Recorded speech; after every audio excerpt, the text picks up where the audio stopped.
భారత్ మాతాకి ఈనాటి భారతీయ జనతా పార్టీ 45వ ఆవిర్భావ దినోత్సవాన్ని అత్యంత ప్రతిష్టాత్మకంగా అత్యంత ఘనంగా ఇక్కడ ఏర్పాటు చేసినటువంటి భారతీయ జనతా పార్టీ ప్రముఖ నాయకులు శ్రీ కంబాల శ్రీనివాసరావు గారికి, అలాగే ఈ కార్యక్రమానికి ముఖ్య అతిథిగా విచ్చేసినటువంటి మన ప్రియతమ నాయకులు జిల్లా బీజేపీ ప్రధాన కార్యదర్శి మట్టా మంగరాజు గారికి, అలాగే state council member Shri Satti Venkatareddy గారికి, మండల అధ్యక్షులు దొరగారికి, ఇక్కడ విచ్చేసినటువంటి సోదరులందరికీ కూడా నా హృదయపూర్వక నమస్కారాలు తెలియజేసుకుంటూ, రత్నాకర దౌతపదాం హిమాలయ కిరీటిని బ్రహ్మ రాజర్షి రత్నాఢ్యాం వందే భారత మాతరం.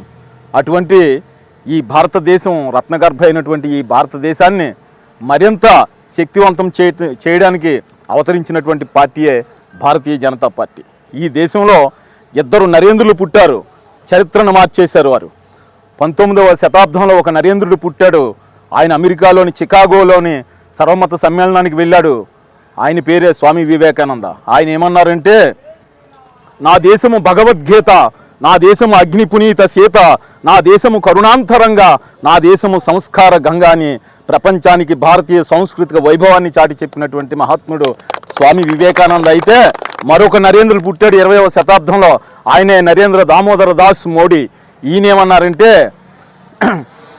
నా దేశము అయోధ్యలోని భవ్య రామ మందిరము, నా దేశము ఆధునీకరించిన కాశీ విశ్వనాథ మందిరము, నా దేశము సుందరీకరించిన సుందర కాశ్మీరము, నా దేశము మతోన్మాద ఉగ్రవాద విషసర్పాల కోరలు పీకివేసినటువంటి శక్తివంతమైన భారతదేశము అని ప్రపంచానికి చాటి చెప్పినటువంటి శక్తివంతమైన నాయకుడు నరేంద్ర మోడీ గారు.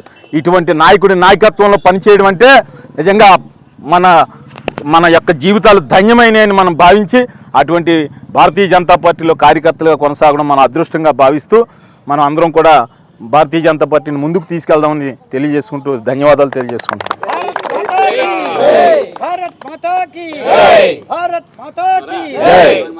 చిన్న విషయంలో ఏంటంటే, మీరు కూడా మాట్లాడారు ఇందులో పిల్ల గంగాధర్ గారిని చెప్పి నేను ఎప్పుడు చూడలేదు. ఆయన ఈరోజు భారతీయ జనతా పార్టీ ఆవిర్భావ దినోత్సవం అని చెప్పి వారి అమ్మాయిని తీసుకుని వచ్చి, ఏం పేరమ్మా మీ పేరు? శ్రీవిద్య. వాళ్ళ పాపను కూడా తీసుకొచ్చి చాలాసేపు వేచి ఉండి ఈ ఆవిష్కరణ దాంట్లో పాల్గొని మరీ వాళ్ళు సంతోషంగా వెళ్తారంటే భారతీయ జనతా పార్టీకి ఉండే విశిష్టత అలాంటిది. చాలా ధన్యవాదాలు.